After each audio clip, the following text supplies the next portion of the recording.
The corridor outside the Alpha King's private study had always been the safest place in the fortress of Kaldemar. Tonight, it became the place where Severin Thales lost everything she had. She had not meant to stop walking. She had been carrying a tray of warmed wine and honeyed bread, the way she always did on the nights Corian dismissed his counsel early, the way she had done 100 times in the 7 months they had loved each other in secret. She had lived inside the fortress for 3 years before any of that, a river village healer hired to the kitchens, a girl he had not even noticed until the night she had set his guard captain's broken finger without making the man feel ashamed for crying. The 7 months were what had made her his. Then she heard the woman's laugh through the heavy oak door. Severin froze with the tray half raised, the wine sloshing against the rim of the silver cup. The laugh was soft, low, the kind of laugh a woman gives only when she is alone with a man and certain of him. It was followed by Corian's voice, quiet, familiar. The voice he used in the dark, the voice he had used with her, the voice she had believed belonged to no one else in the world. "It will be done before the moon's turn," he said. "I give you my word." A pause. The other woman's voice now, smooth as poured silk. "And the girl?" "The girl is nothing." His tone did not change. "A passing favor. She will be set aside before the announcement. You have no rival, Isel. You never did."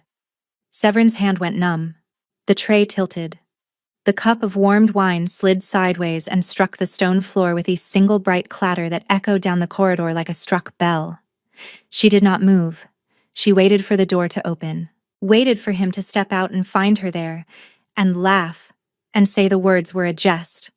A piece of theater he had been forced to perform for some political reason she did not yet understand.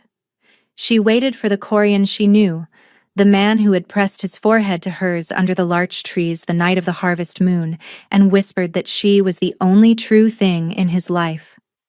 The door did not open. Inside, neither voice resumed. They were listening to the silence she had made. Severin stepped backward, then again. Then she turned and walked, soundless on her soft kitchen shoes, until she reached the servant's stair and her legs gave way beneath her on the 3rd step down. She sat there in the dark, her shoulder pressed to the cold stone wall, and she did not cry. The crying would come later when she had nothing left to do but feel. For now her mind moved with terrible mechanical clarity. A passing favor. She will be set aside. She had heard the words. There was no mistaking the words. Her free hand drifted, without her permission, to the lower curve of her belly, where the small new firmness had begun 2 weeks ago. The healer in her had recognized it before her heart had let her name it. She had been waiting for the right night to tell him. She had been planning a small ceremony of her own. The candle, the wine, and the words she had practiced in front of her mirror until they came out without trembling. "I am carrying your child." She had been going to say it tonight. A laugh tore out of her, low and ugly, more sob than sound. She pressed her hand over her mouth to keep it in.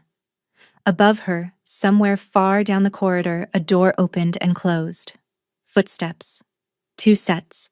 The soft rustle of a long gown. Isel then. Leaving by the king's private way. The way reserved for queens and lovers and no one else. Severin did not need to see the woman's face. She had heard enough. She rose.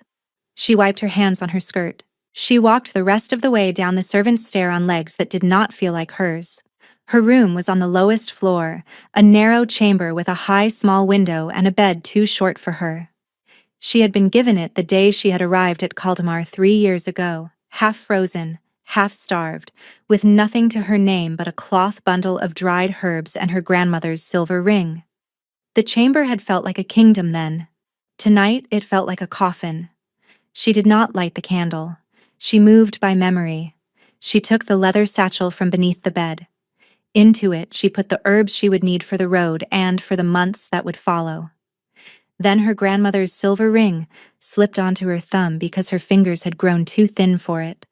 Then the little carved wooden hair Corian had given her on her 20th name day, when he had said, "Carry it with you, so you remember that someone is always thinking of you." She held the hair for a long moment. Then she set it down on the bed, very carefully, as if it were a living thing she was leaving behind. She would not take a single thing he had given her. At the door she paused and looked back one last time. The narrow bed, the cold hearth, the little wooden hair on the blanket, looking up at the ceiling with its painted eyes. "Goodbye," she whispered. Not to the room, to the man she had loved. Then she pulled her cloak tight around her shoulders and walked out into the night. The lower gate of the fortress was tended by old Halric, who had liked her since the night she had set his broken finger years before. He looked up from his brazier as she approached, and whatever he saw in her face made him swallow whatever question he had been about to ask. "Errand for the kitchens," she said. The lie came out flat and easy. He held her eyes a moment longer than he should have. Then he opened the small postern beside the gate without a word. "The road's wet, girl," he said as she passed. "Mind the bridge at Lore's Bend." "I will." She stepped through the postern into the dark, and he closed it softly behind her. And that was how Severin Thalis left the fortress of Kaldamar without saying goodbye to the man who would soon be hunting for her with the strength of every wolf in his kingdom. She did not look back. If she had, she would have seen the figure on the high battlement above the postern gate, motionless against the cold spring stars. She would have seen Corian Vale, Alpha King of the Iron Reach, standing with both hands gripping the parapet so hard the stone cracked beneath his fingers. She would have seen his head turn slowly to follow her small dark shape down the wet road, the way a man watches the last lamp of his life go out. She would have heard him whisper a single word to the wind. No. But Severin did not look back. She did not see the way the Alpha King fell to his knees on the battlement when she vanished beyond the trees. She did not hear the sound he made then, the sound of a man who has just understood, far too late, that the trap his enemies set for him tonight had not been a trap meant for him at all. It had been a trap meant for her. And she had walked straight into the part of it he had spent 9 years of his life trying to keep her out of. By the time the howl rose from the high battlement of Kaldamar, long, broken, a sound that froze the sentries on the southern wall and woke every dog in the lower town. Severin was already past Lore's Bend. She did not hear it. Or perhaps she did, and chose to believe it was only the wind. 4 months later, the village of Brenhold had decided that the woman in the cottage by the fen was probably a witch, and definitely not their problem. It was a kind decision, in its way. The villagers needed a healer. The previous one, an old man named Othic, had died the winter before, and so when the dark-haired woman with the swollen belly and the haunted eyes had appeared at the inn one cold morning and asked, in a voice still rough from weeping, whether anyone in the village had need of her skills, the elders had offered her old Othic's cottage in exchange for what she could do. She had given her name as Ilva, no surname, no history. A young widow from somewhere east, the elders agreed among themselves. Best not to ask. Some griefs are not improved by being prodded. Ilva had accepted the cottage that same afternoon. By the end of the week, she had set the splintered wrist of the miller's youngest son. By the end of the month, she had brought down a fever that had killed 2 children in a neighboring hamlet. By the time the first heat of summer came, she was simply the healer, and the cottage by the fen was simply her place, as if she had lived there always. She did not, in fact, speak much of anything that did not concern an injury or a tincture. She rose before dawn. She tended her herbs.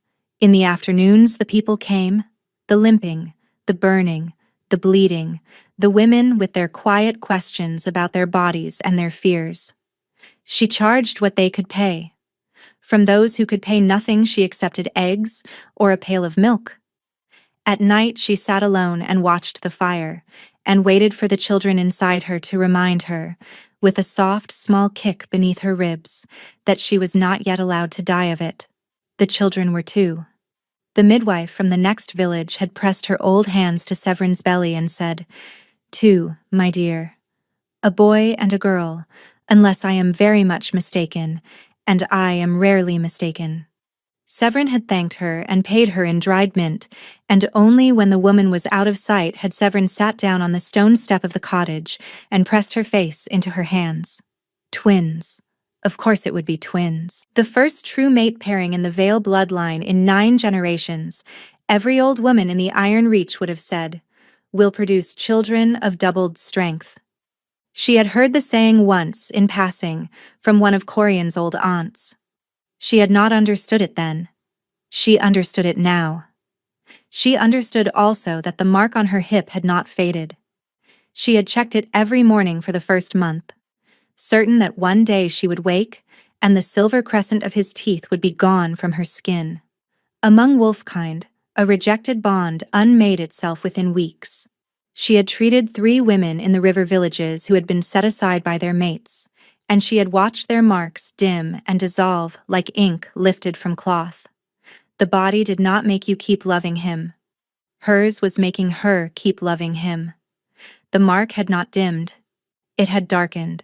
It had taken on a faint warmth, like a coal banked beneath ash, and on certain nights it would flare, hard and sudden, and she would wake gasping with one hand pressed to her hip, and the unmistakable feeling that someone, somewhere, was reaching for her. She had also stopped trying to understand the dreams. In the dreams, Corian came to her. He was always at the foot of her bed, kneeling on the floorboards, his hands pressed flat against the blanket as if he were trying to push through it. He did not speak. He looked at her with such ruined eyes that she would wake with her face wet and the taste of salt in her mouth. She knew, in the part of her that had been raised among wolves, that this was not how a broken bond worked. The bond did not haunt the one who had broken it. The bond haunted the one who was searching. She did not let herself finish that thought. It was a hot afternoon late in the 4th month when the peddler came. His name was Tomwin, and he came through Brenhall twice a year, a wide, soft man with a wagon full of needles and ribbons and salt and gossip. Severin sent Maela, the blacksmith's eldest, to fetch her the things she needed. Maela came back with the salt and the needles and a face like a struck drum. "Mistress Ilva, he says the king has lost his mind." Severin set down the pestle she had been holding, slowly, as if it might shatter if she moved too quickly. "Which king?" "The Iron Reach, Corianvale. Tomwin says he has been riding the kingdom himself for months, without rest. He says the king burned a whole keep on the western coast last moon, because the lord there would not let his men search the cellars.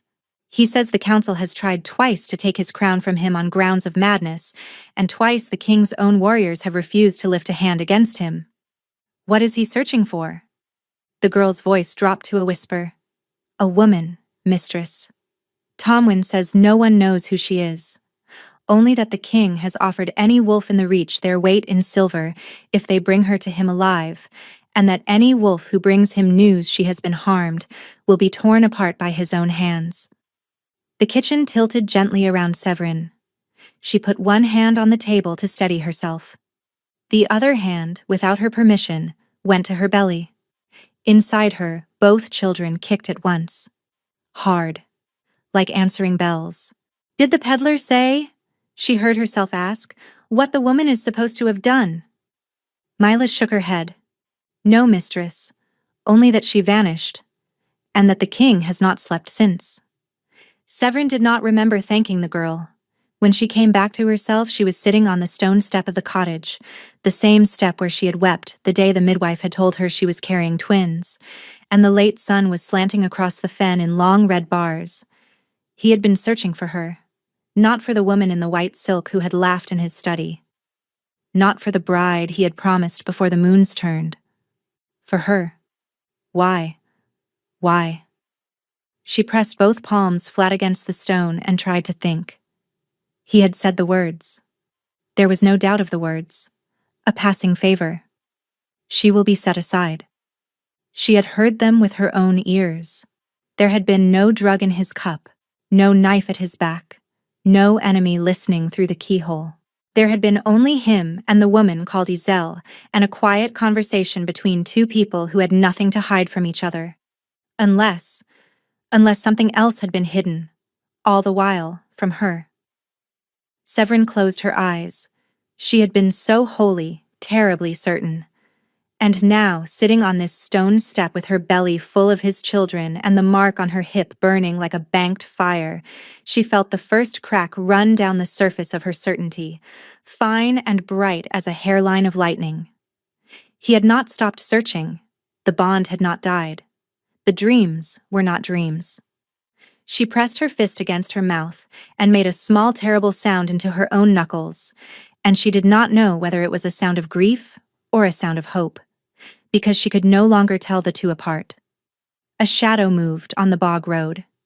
Severin's head came up. It was a long way off, but her eyes had been a healer's eyes for a long time, and her eyes were not wrong. A figure on horseback, cloaked. The horse was dark, and the rider's hood was drawn up against the falling sun, and the hood did not turn, did not look this way or that, did not glance at the village as a stranger would. The rider was looking, with the slow, steady gaze of someone who had been told exactly where to look, at her cottage. The mark on Severin's hip flared so hard she gasped. The rider's head turned, not toward the cottage, toward her. As if the flare of the mark had been a struck bell heard from 100 paces away, Severin stood up. She did not run. She did not have the strength left to run, with 2 children in her belly and her mark singing under her dress. She stood, and the rider walked the dark horse forward, and as the cloak fell back from the rider's face, she saw an older woman, perhaps 50, with iron-gray hair cropped short as a soldier's, and a long pale scar running from temple to jaw. The woman drew rein at the gate of the cottage. She did not dismount. She looked down at Severin from the back of the dark horse, and her eyes were a wolf's eyes, that particular slow amber that did not blink the way human eyes blinked, and her face was the face of a person who had been searching for a very long time, and had finally found what she came for. "My Lady Severin," the woman said. Her voice was low, calm, and rough as a whetstone. "My name is Marith Olcan. I am the shield warden of the Iron Reach. I have been looking for you since the night you walked out of Kaldemar." Severin's hand went, again, to her belly. "I think," she said, "you have the wrong woman." The shield warden did not smile, but something in her mouth softened, in the way a stone softens when it has been rained on for 100 years. "My lady, I am the one who put your bathwater out for you on the morning of your 20th name day. I have known who you were since the second time I laid eyes on you, and I have ridden 140 leagues in 11 days to say to your face what I should have said to you 4 months ago, before you ever set foot outside that fortress." She swung down from the horse. She came no closer. She stood at the gate, one hand on the post, and she looked at Severin the way a soldier looks at the wounded comrade she has come to carry home. "You did not hear what you thought you heard," Marith Olcan said. "And I am here, my lady, because there are men less than a day behind me on this road who mean to make sure you never learn the difference." For a long moment Severin could not speak. The shield warden waited at the gate like a soldier at a sickbed, patient, unhurried, the dark horse breathing slow steam beside her in the cooling air. She had spoken her piece, and now she was letting the words do what words do when they fall on ground that has been broken open for a long time. Severin found her tongue at last. "Come inside." It was not a kindness. It was the only thing she could think of that would not require her to keep standing. Marith tied the horse to the gatepost, slid a long, curved blade from its sheath beneath her saddle, and walked it bare into the cottage at her hip. A woman who carried a drawn sword into a stranger's kitchen was a woman who was already certain she would need it. Inside, by the dim red light of the banked hearth, the shield warden took the smaller chair and laid the curved blade across her knees. Severin lowered herself into the larger chair on the other side of the table and folded her hands over the swell of her belly. "Speak," she said. Marith spoke the way a soldier delivers a report, quickly and cleanly. She told Severin that Isel Moran of the Hollow March had not been chosen by Corian Vale. She had been imposed upon him by an old promise sworn in blood at the deathbed of his mother. The Iron Reach had been at war then. The Maran of the Hollow March had been the only house with strength enough to hold the western passes. The price of that strength had been the king's hand. The mother had taken the oath on her son's behalf because the son had refused, and a blood oath sworn over a dying wolf could not be unmade by any hand but the priest who had cut the oath, and that priest had been killed in the pass 2 months later. Corian had carried that oath with him for 9 years. He had told no one. He told no one, Severin echoed. Her voice was very small. Not me, not his voice, not the council. Because the moment the oath was spoken aloud, the Moran would have moved the date forward by every hour they could. He kept it buried. He spent every year of those 9 looking for a way to break it. 9 years, my lady. He had 3 priests murdered hunting for him before he learned to stop asking openly. Severin closed her eyes. And then he found me, she said. And then he found you. And it broke him. There was a long silence. I came to Caldemar to be a healer, Severin said at last. I did not even know what he was, the first night I met him. I thought he was a guard captain. I know, my lady. He never told me about the oath. No. He let me believe. Her voice caught. She made it go on. He let me believe there was nothing in the way of us, that when the council was satisfied I would walk into the great hall and stand beside him and be his queen. He believed it too. Marith's knuckles were white on the blade. He believed he had time. He had been corresponding with a hermit in the high northern crags for 8 months, a priest who could cut the oath. He was 3 weeks away from riding north himself to bring the man to Caldemar. And then, someone in the king's own household poisoned that correspondence. The hermit was murdered in his cell 6 days before the king was meant to ride. The body was sent back to Caldemar in a salt barrel. With it, a letter. The letter said that if the king did not bring Isel Moran into his bed and announce her as his promised queen by the next dark of the moons, every member of his blood would be killed before the moon after. Severin's hand tightened on her belly. His blood? His old aunts. His sister's children. The cousin who fosters in the southern hills. All of them. The Moran have agents in every one of those houses, my lady. The king received the letter on a Wednesday. By the Wednesday after, he had brought Isel Moran to Caldemar and put her in the chamber across from his study. To pretend. Marith's eyes did not leave hers. To make the Moran believe the oath would be honored, to buy the time he needed to find a second priest, or to put a knife in Isel's throat himself if no priest could be found. He did not love her, my lady. He loved no one in this world but you. The night you heard him in that study, he was performing for an audience of 1, not Isel, the spy he knew the Moran had placed in his own household. He spoke the words because he knew they would be carried back to the Hollow March before dawn. He was buying you another month. The cottage was very quiet. Outside, a single curlew was crying. He called me a passing favor, Severin whispered. Yes, Marith said.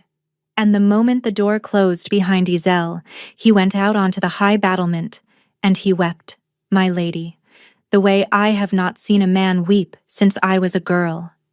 He wept because somewhere in his fortress, in some corridor he could not see, you might have heard him. Severin's mouth opened. No sound came out. And while he was weeping, the shield warden said, he saw a small dark shape walk out of his lower postern and down the wet road. He understood what had happened, and he ran. He ran down 4 flights of his own fortress in his bare feet.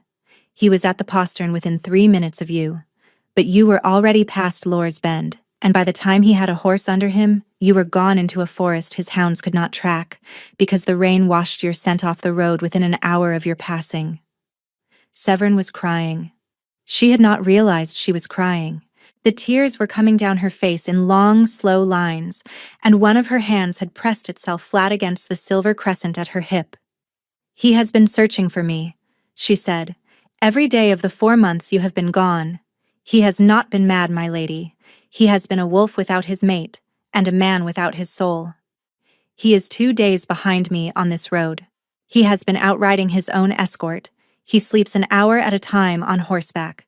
The voice of the council has been writing me 3 letters a week begging me to find you, because the voice is afraid the king will ride himself into his grave. I rode ahead of him because I wanted you to know the truth from a mouth that loved you before you saw his face again. You deserve that much. Severin pressed both hands to her belly. The children were still, listening. There is more, Marith said. Tell me. The shield warden reached into her riding coat and drew out a folded square of parchment.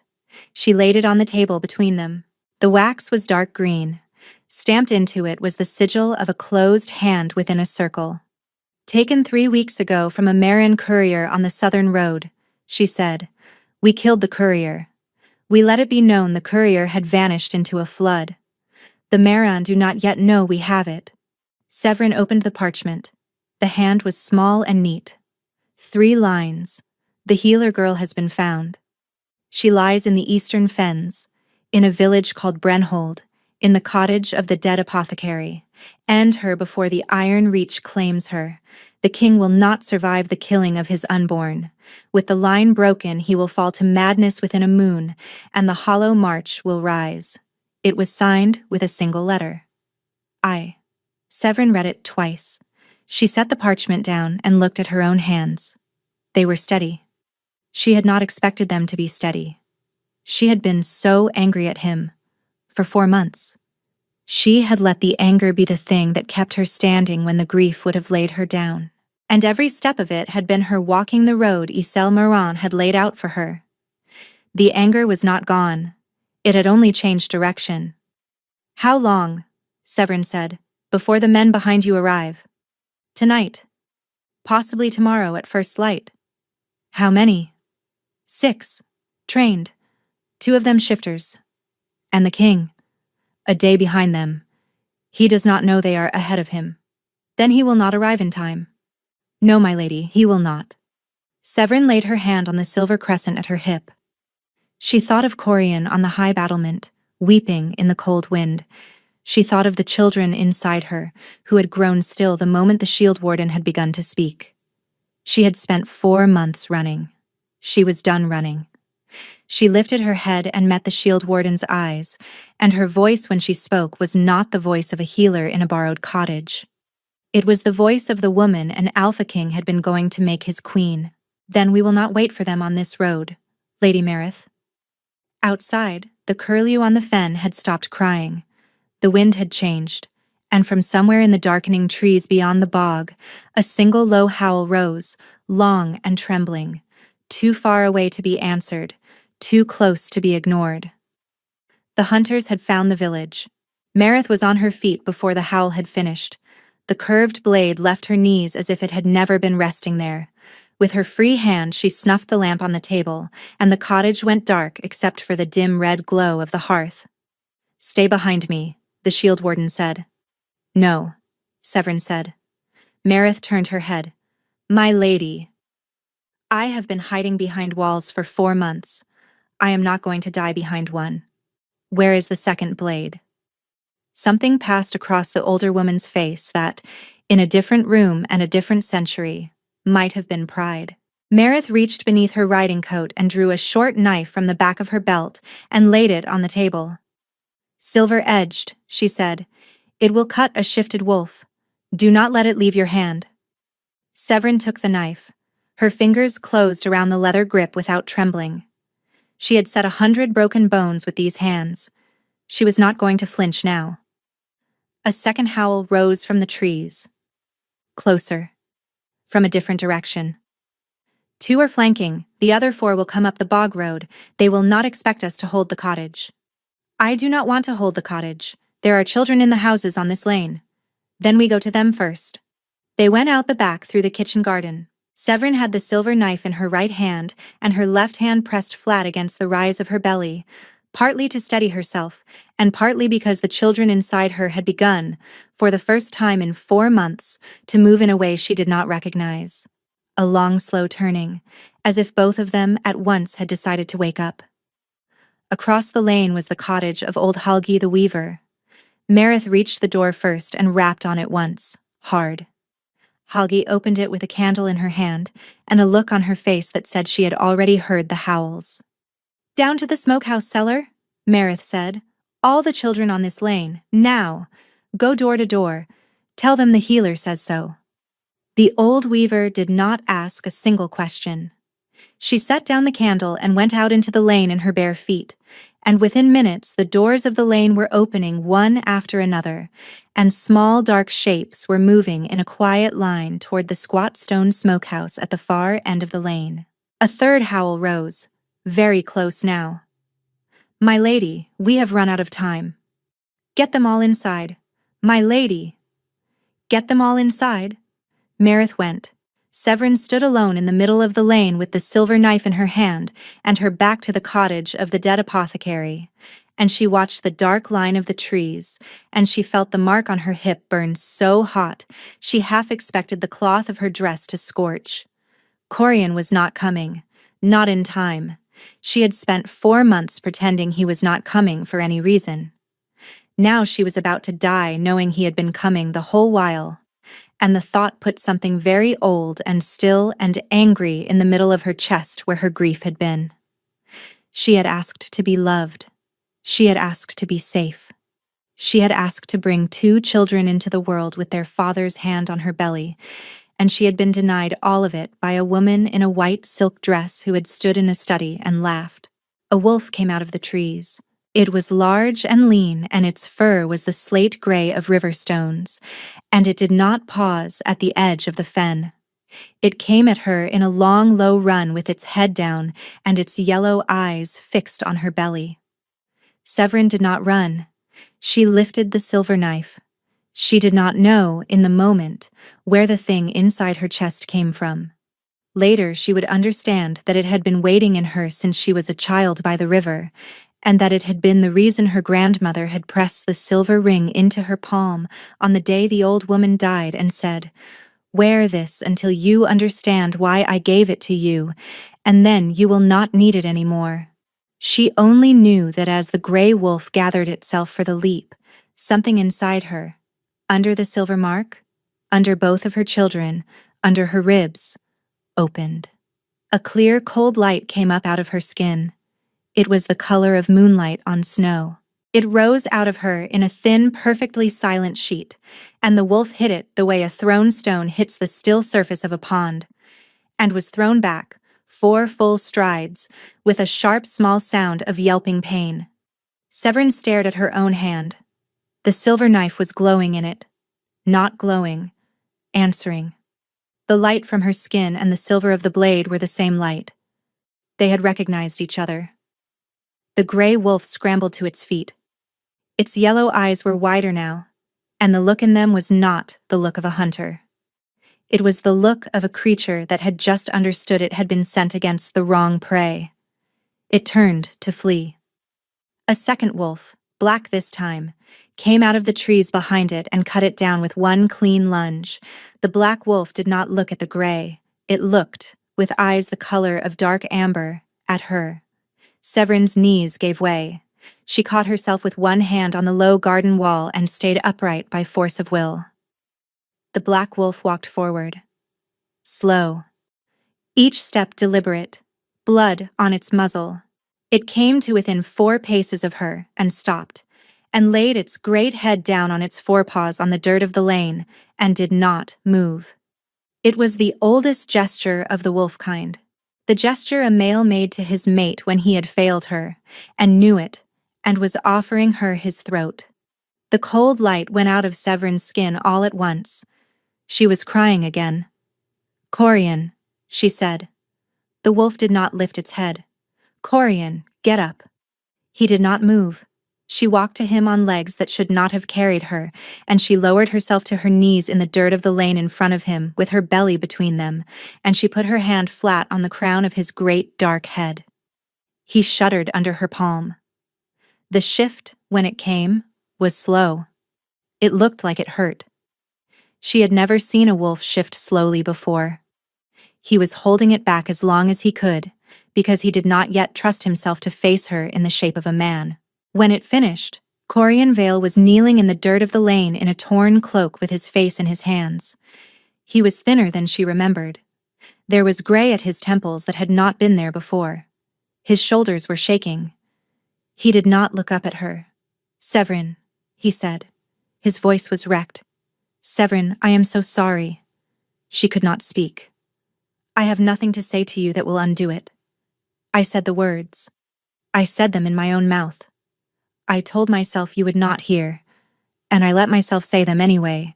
And you heard them, and you walked out into the dark, and I. He could not finish. Severin reached out, slow, and took his wrists in her hands and pulled them gently down from his face. His eyes, when she finally saw them, did not look like the eyes of a king. They looked like the eyes of a man who had been on his knees in the lane long before he ever shifted into the shape that put him there. "Look at me," she said. He looked at her. "You are going to tell me everything," she said. "From your mother's deathbed, about Isel Morin, about the priest in the high crags. Why you did not trust me with any of it, Corian, not one word." "Severin, not now." She put her free hand on her belly, where his children had begun, again, to move. "First, you are going to stand up. Because there are wolves still in those trees, and a mistress in the hollow march who wants me dead before you reach me, and we are not going to have this conversation over my body in the dirt." He stared at her. Then, slowly, with the dazed care of a man who had just been told he was allowed to keep living, the Alpha King of the Iron Reach got to his feet. There were, in fact, only 3 wolves left in the trees. Meredith took one of them on her way back from the smokehouse. Corian's escort, when it finally arrived, came in like a tide. 30 wolves of the king's own guard, fanning out around Brenhold without a word of order needing to be given. The villagers did not come out of their houses. Severin did not blame them. She sat on the stone step of her cottage with a blanket around her shoulders, and Corian sat on the dirt at her feet with one hand resting, very lightly, on the edge of the blanket. He had not asked permission to touch her. He had only put his hand there, the way a man steadies a candle in a draught, and she had not moved it away. He had been talking for almost an hour. He had told her about his mother, the night the old queen had taken his hand in hers in the sick room and made him swear on the blood of his line that he would honor the promise to the Hollow March if she could not. He had been 17. His mother had been dying of a wound the healers could not close. He had said yes because he could not say no to a dying woman holding his hand. He had told her about the priest in the crags, the 8 months of letters, the salt barrel, the moment, in his study, when he had read the threat against his old aunts and his sister's children, and had understood that he was going to have to put a woman called Isel Morin in a chamber across from his own, and pretend, for the eyes of a spy he could not yet identify, that he had decided to honor the oath. He had told her about the night he had said the words. He had told her how, the moment the silver cup struck the stone floor in the corridor, he had known someone was there. He had not let himself hope it was her. He had let himself hope it was a serving girl, a guard's child, anyone whose grief he could survive. When he had stepped out of the study and seen the wine pooled on the flagstones in the lamplight, he had known. "I ran," he said. "I ran down 4 flights. I shouted at Halric at the lower postern to tell me which way you had gone, and Halric, the old fox, lied to my face. He said you had gone to the upper village. He sent me an hour up the wrong road. He bought you that hour because he thought I had hurt you, and even with my wolf in his face, he would not give you up." Severin thought of old Halrich. "Mind the bridge at Lore's Bend." "You should have told me," she said quietly. "About the oath. From the first night." "I know. You should have given me the choice, to stay and fight it with you. Or to go, knowing why. I know. You took the choice from me, because you were afraid I would leave. I know." She opened her eyes and looked down at the crown of his head. He was not making excuses. He was sitting on the dirt at her feet and saying, "I know," to every wound she named, and she understood that this was the closest a man like Corian Vale had ever come to crying uncle. "I would not have left," she said. "I know that too. Now." She put her hand on his hair. It was the first time she had touched him as a man since the night before the harvest moon. He went very still beneath her palm, as if any larger movement might break the small, thin thing that had begun to grow back between them. "Corian." "Yes. I have something to tell you." He lifted his face. His eyes were wet and terrified, and his eyes were the eyes she had loved. "I know," he said. "You do not know." "Severin," he said. His voice was barely a voice. "Your belly, my heart. I have eyes. I have known since the moment you stood up in the lane." She took his hand and pressed it flat against the curve of her belly, and she said, very carefully, "Two." He stopped breathing. He stared at her belly with the look of a man who had just been told he was allowed something he had stopped letting himself want a long time ago. "Two," she said again. "A boy, a girl. The midwife is sure." His face crumpled. She pulled him forward against her belly, and he laid his cheek against the curve of it, and beneath both their hands the children began to move. Quick, urgent kicks, two small lives announcing themselves to the man whose voice they were hearing for the first time outside her body. Corian Vale made a sound she did not have a word for. He stayed with his face against her belly for a long time. When at last he lifted his head, he was a king again. She did not know how he did it, how he put the king back on, in the space of 2 breaths, when there were tears still on his face. But she watched him do it, and she understood that this was a man putting on the armor he was going to need for what came next. "Marith," he said without turning his head. The shield warden came forward at once. "My king." "How long until first light?" 4 hours, my king." "How many men can you have on the road to Kaldamar by then?" "All 30, my king." "Send a rider ahead, to the voice. Tell him I am bringing the queen home." Marith's amber eyes flickered for the briefest moment to Severin's face. Then back to her king. "My king. There is a thing the rider must be told." "What thing?" "The Moran are not still in the hollow march." The air around Corian changed. The way the air changed in the woods before a storm. Where are they?" "In Kaldamar, my king." "Explain." "Isel Moran rode out of Kaldamar the morning after my lady disappeared. She did not return to the hollow march. She rode to the southern keep of House Veyrin, where she has been for the last 4 months. The Veyrin opened their gates to her. So have the Melos. So have the Drun. The entire Southern Coalition has put its banners under hers. She has been calling herself the regent of a king who has gone mad. 6,000 warriors, my king. Kaldamar still flies your banner, but the coalition has been moving on the city for 3 days. They are perhaps 4 hours behind the walls now." Corian closed his eyes. When he opened them, the amber in them had gone dark as wet bronze. "They moved," he said softly, "the moment they understood I had ridden out myself." "Yes, my king. They are betting they can take Kaldamar before I can return to it." "Yes, my king." Severin had begun to shake, very slightly, beneath the blanket. She had spent 4 months believing herself to be the small private wreckage of one man's silence. She understood now that she had not been small at all. She had been the keystone of something much larger, and her disappearance had pulled the keystone out of a wall the Moran had been waiting 9 years to bring down. She was not the wound. She was the war. "Corian." "Yes, my heart." "How fast can your horses make Kaldamar?" "With my lady on the saddle in front of me, 2 days." "Then do not ride without me." "Severin." "I am not staying behind a wall again. If Kaldamar falls before you reach it, every person in that fortress who ever laid a kind hand on me will be dead by the time you ride through the gate, and I will not sit in a healer's cottage in a fen and let that happen, because your men think I am too soft to ride. I have been on the wrong side of your protection once already, Corian. I will not be on it twice." He held her eyes for a long moment. Then, slowly, he lowered his forehead to the curve of her belly one more time. "All right," he said. He stood. He turned to Marith, and his voice when he spoke was the voice that had ruled the Iron Reach for 9 years. We ride for Kaldemar in 1 hour, and when we come through the Southern Coalition's lines, Lady Marith, I want them to understand one thing clearly. My king.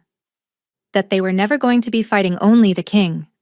He looked down at Severin. They were going to be fighting his queen. They came in sight of Kaldemar at the end of the 2nd day, with the sun behind them and the smoke ahead. The fortress stood on its high black rock the way it had stood for 200 years. Its banners still flew. But the smoke was rising from 3 different points along the lower town, thin gray columns leaning south in the evening wind, and the road below the rock was a black, moving line that Severin understood, after a moment of looking, was an army. They have not breached the walls, Marith said. No, Corian said. Not yet. He had not let her down off the saddle in 2 days. He had let her sleep against his chest at the brief halts. He had fed her bread and dried apple from his own hand without breaking the pace of the column. The saddle of the king's own horse, with the king's own arm around her, was the safest place in the Iron Reach at this moment, and she was carrying twins. She had let pride lose that argument before it began. A scout came pounding up the road from the head of the column. My king, the voice has held the upper gate. The south wall is sound. The coalition is encamped along the river road. How many? 6,000 by our count, my king. Possibly more in reserve in the Veyrin holding 2 leagues south. Have they made a move on the wall? Not yet. They are waiting. Corian's arm tightened, very slightly, around Severin's waist. Waiting for what? The scout glanced at Severin, then back at his king. For you, my king.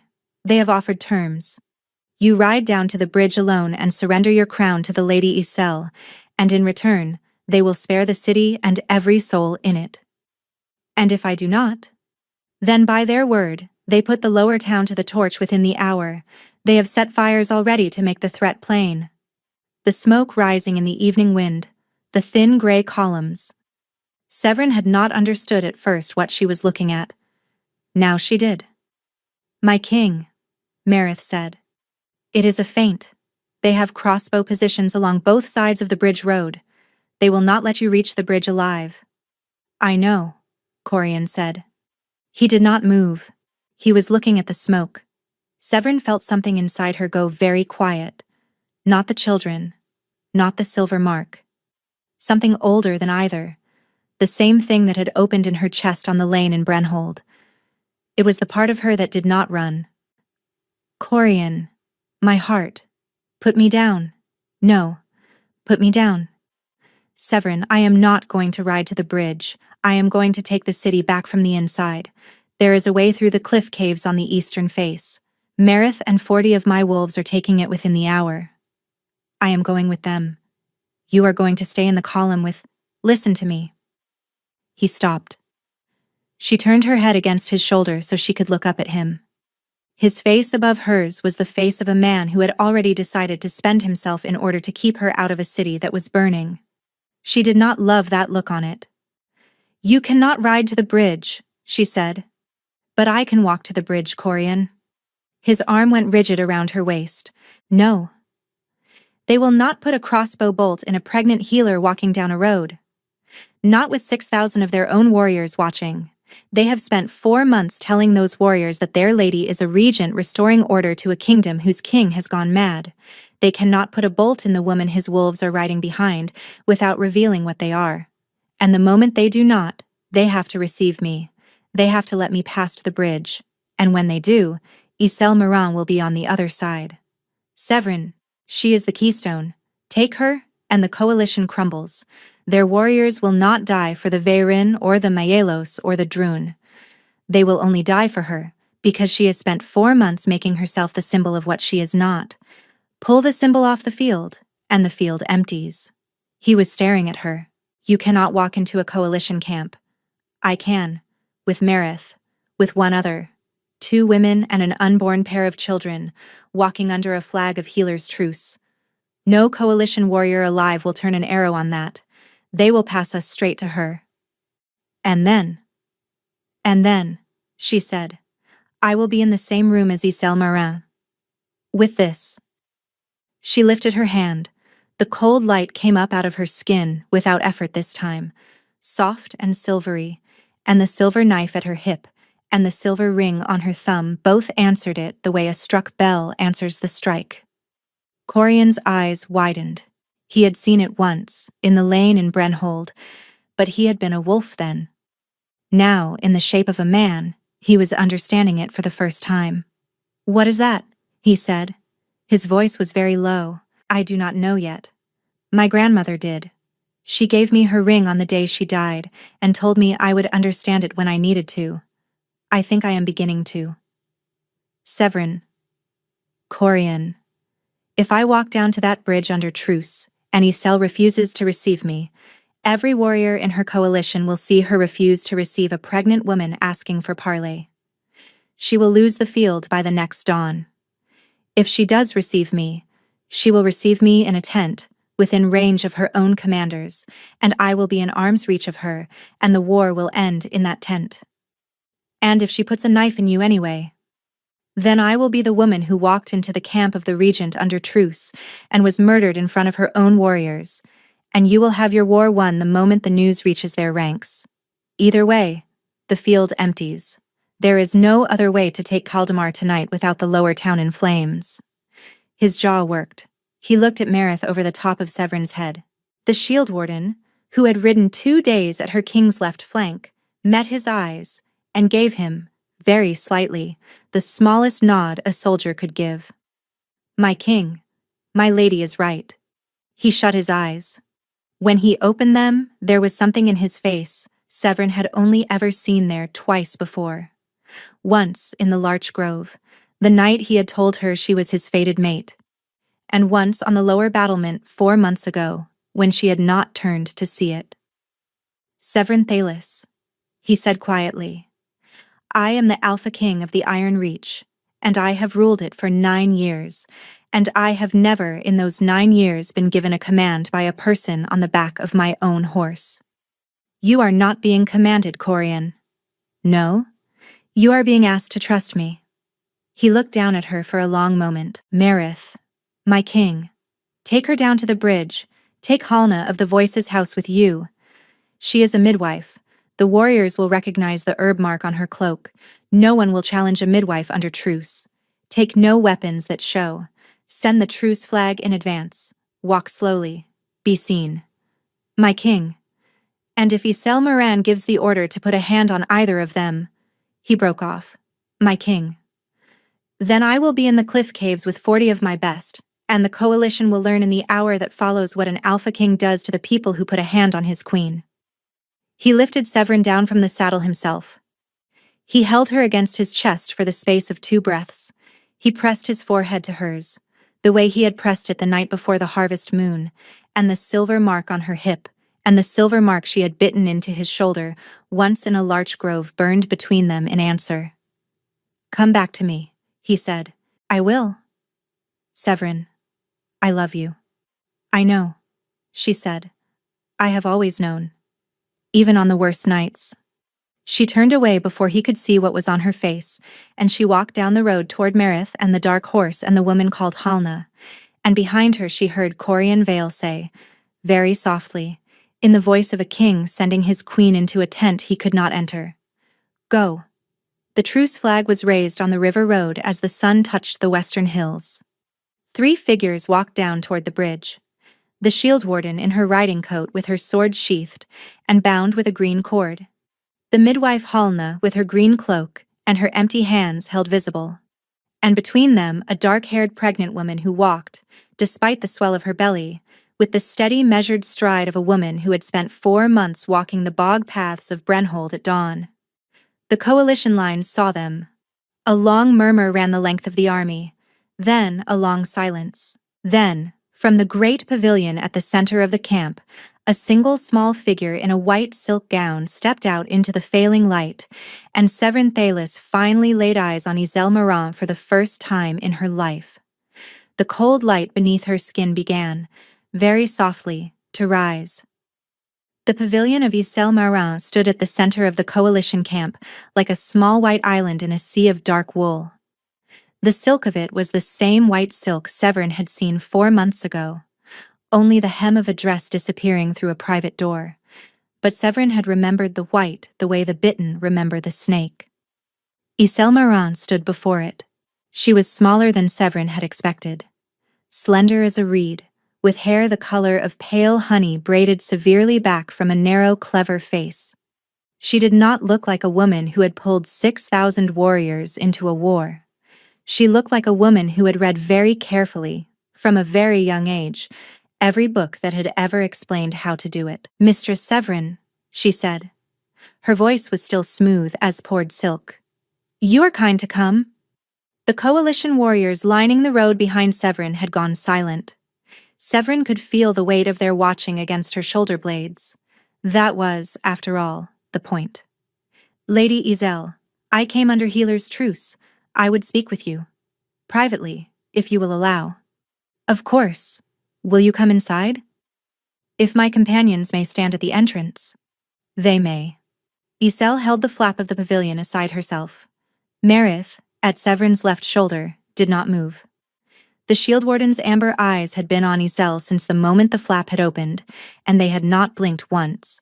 Halna the midwife, at Severin's right, was murmuring under her breath what Severin recognized as the third of the old healer's blessings, the one given to a woman walking into a confinement she might not walk out of. Severin laid her hand briefly on Meredith's wrist. At the entrance, no further." "My lady, I will call you if I need you." "My lady, you will not need to call." Severin walked into the pavilion with her hand on the curve of her belly, and the silver ring warm on her thumb, and the cold light rising very gently, like a tide that had been waiting 4 months for this hour. Iselle let the flap fall closed. Inside, the pavilion was lit by a single brazier and 3 hanging lamps. There was a writing desk strewn with maps, a low couch with a fur thrown over it, a cup of dark wine half drunk on the desk. Iselle turned to face her, and her clever, narrow face was no longer wearing the small, perfect curve. "You are not what I expected," she said. "No?" "I thought he would have chosen someone louder." Severin said nothing.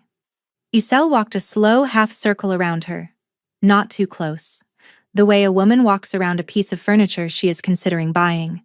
"You came alone, under truce, with a midwife. A clever choice. The warriors in this camp have wives. They will not stand for a midwife to be harmed in their ranks. You bought yourself an audience with that midwife. I respect it. I would have done the same. I came to ask you to call off your warriors." She laughed. It was the same laugh Severin had heard through the oak door. Soft. Low. The laugh of a woman alone with a thing she was certain of. "And in return?" "In return, I will walk back across that bridge and tell the king you wish to surrender the regency you have not been given. He will not put you to death. He will exile you and your house to the eastern islands, and your line will live, and your warriors will go home to their wives, and the lower town of Kaldemar will not burn. And if I refuse, then I will leave this pavilion, and one of 2 things will happen. Either you will give the order to harm me, and the warriors at the entrance will see it, and your coalition will fall apart by morning. Or you will let me walk back unharmed, and the king will come down through the cliff caves before midnight, and your coalition will fall apart by morning regardless. In neither case, do you keep what you came for." Iselle had stopped walking. She was looking at Severin with a different expression now. The clever amusement had thinned. What was underneath it was harder.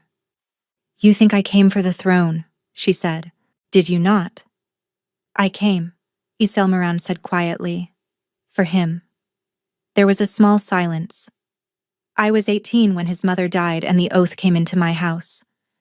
I had loved Corian Vale since I was 12 years old, and I waited 9 years. 9 years. I waited while he buried himself in border wars and any work he could find that would keep him out of the Hollow March. Every spring I sent the same letter to Kaldemar reminding him gently of the oath, and every spring his voice sent the same letter back saying, 'The king sends his regrets.' 9 years of regrets, healer." She took a step closer. "And then he found you. A river girl. a kitchen healer. And in the first months he was writing letters to a hermit about how to break the oath my mother died believing would put my children on the throne. Tell me, Severin Thalis, what was I supposed to do? Not this. What else? Anything else? Isel's mouth moved. It was not a smile. There was no anything else. He chose you. He never once chose me. He sat across from me at his own desk and said the words he said about you. A passing favor, he called you. He has never said one word he did not mean about me. I understand. Then you understand that I cannot call off the warriors. Because if I call them off, I have spent 9 years and a salt barrel and a hermit's life on nothing. I will not have spent it on nothing. Isel, listen to me. The other woman did not move. You have made yourself, Severin said quietly, into the thing you hate. You spent 9 years hating a king who would not give you the choice of his own heart. And in those 9 years, you became a woman who would take from another woman the choice of her own life. I walked out of his fortress because of words you told him to say. I lived in a fen for 4 months because of words you told him to say. You did to me, Isel, what you have spent your whole life accusing him of doing to you. The only difference is that he never knew he was doing it. You knew. You knew every day. Isel's narrow, clever face went still. For a long moment, Severin thought she had reached her, that something had finally broken open, the way the surface of a pond breaks when a stone falls through the ice. And Severin took half a breath to say what she would say next. The offer about exile. Isel's hand came out of the fold of her white silk gown with a silver knife in it and put the knife into the side of Severin's belly.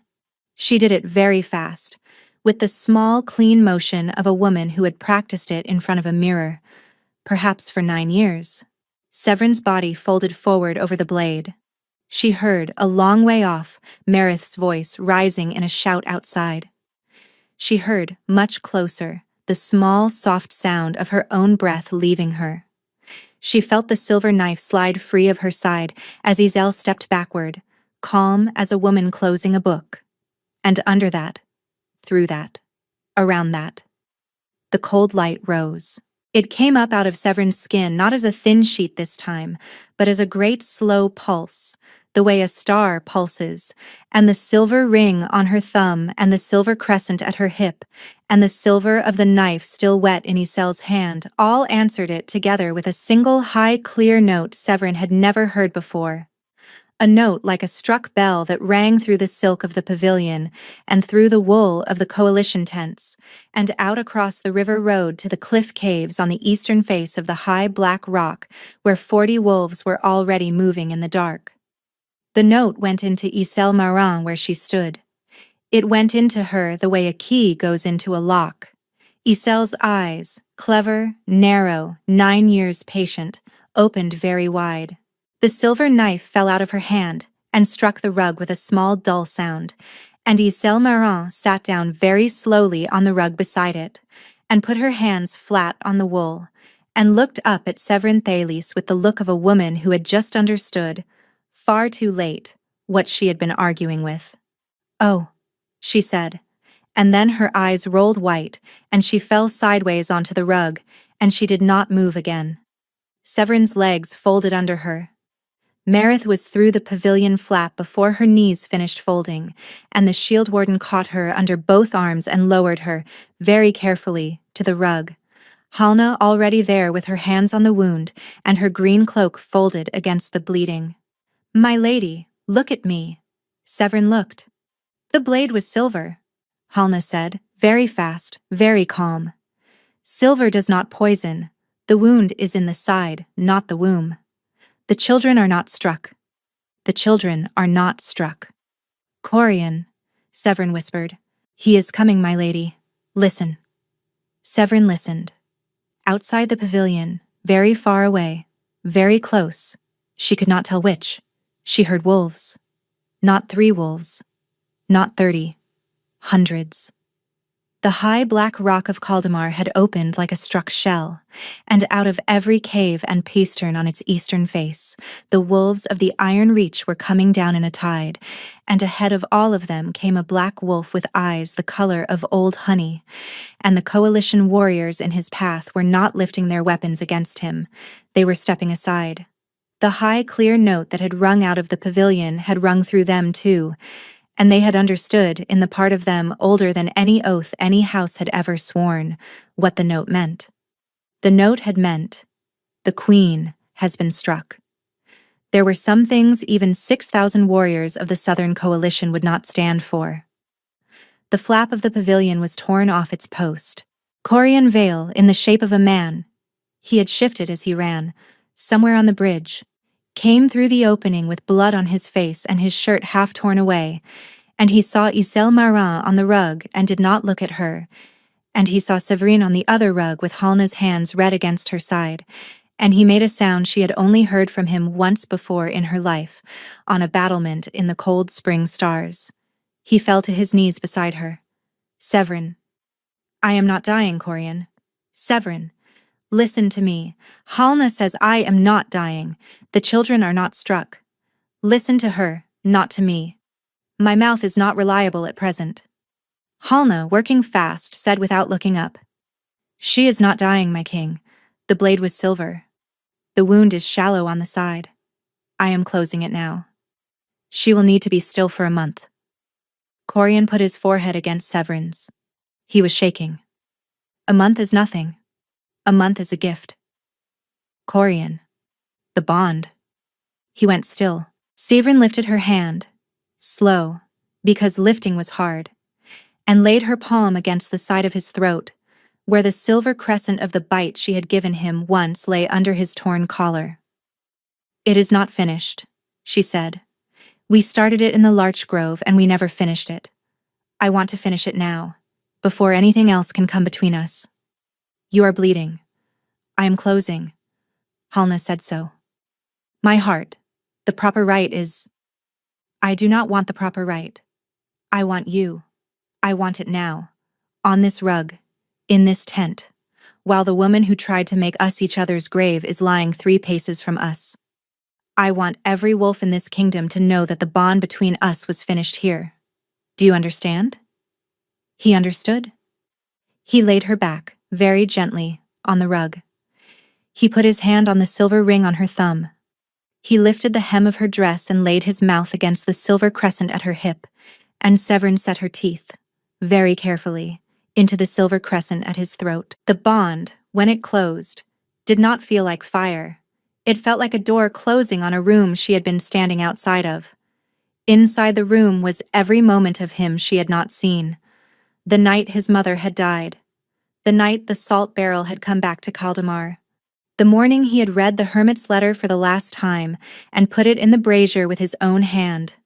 The hour, 4 months ago, on the battlement, when he had watched her vanish down the wet road. Inside the room was every moment of her he had not seen, either. Her grandmother on the day the silver ring had been pressed into her palm.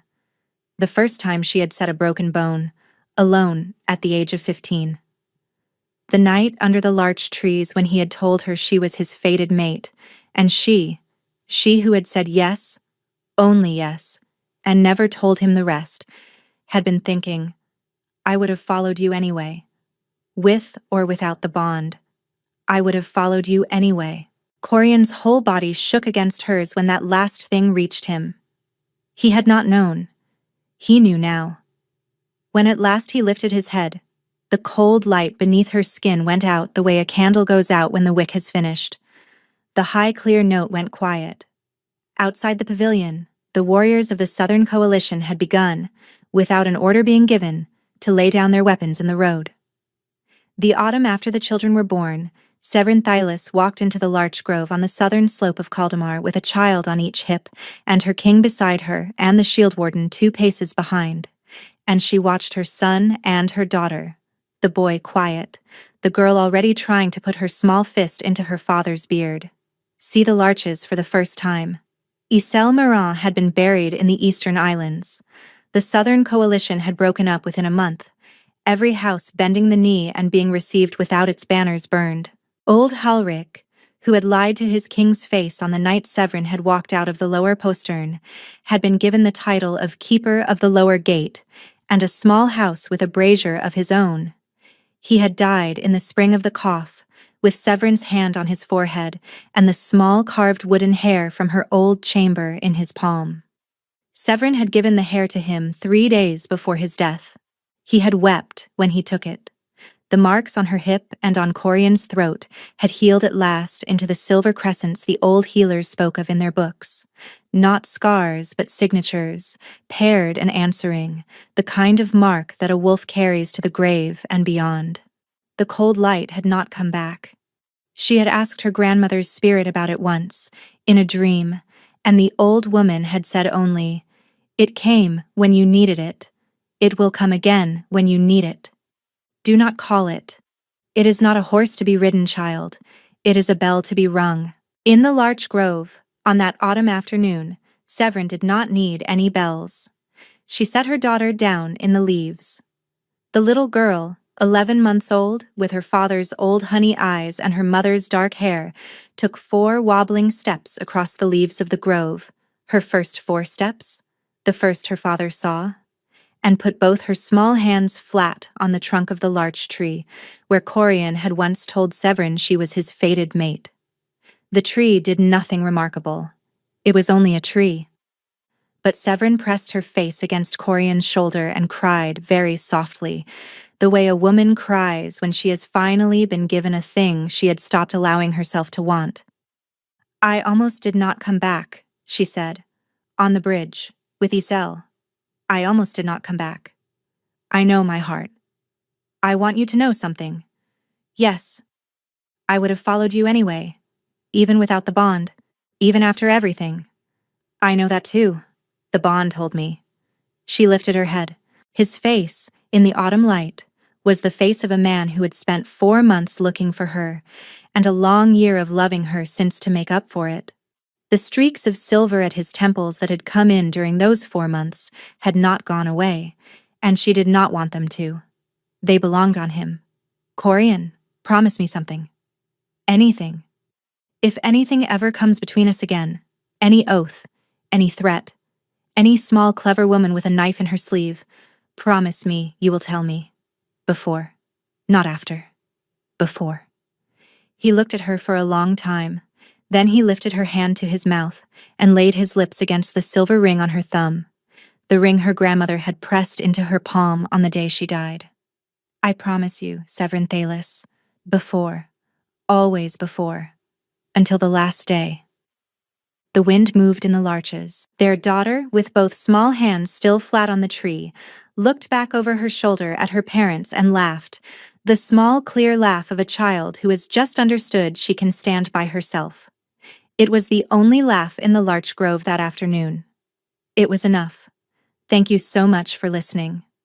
I hope this story stays with you a little while after the last word, that it reminds you that the worst night of a life is not always the night that tells the truth, and that the people who walk away in silence sometimes do so because silence is the only honest thing they have left, and that, very rarely, if they are lucky, and if the ones who love them are stubborn enough, they get to walk home again.